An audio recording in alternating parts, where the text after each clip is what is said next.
Padayon ang investigasyon sa Upol Police Station sa Misamis Oriental sa pagpatay sa duha ka Swiss nationals.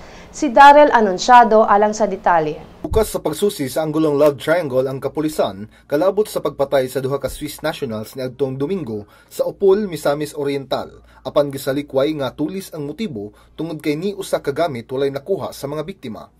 Sila Robert Eric Lever ug Baltazar Johan Ernie, pulos residente sa nasod sa Switzerland, kalit nga gipamusil sa duha ka suspitsado. Wala pa masuta ang maong motibo sa pagpamusil.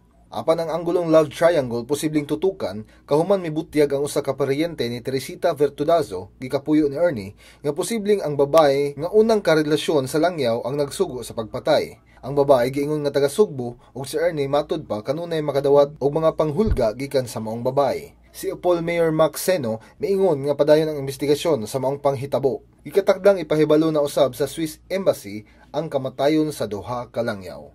Kini si Darrell Anunciado alang sa Sunstar Pilipinas.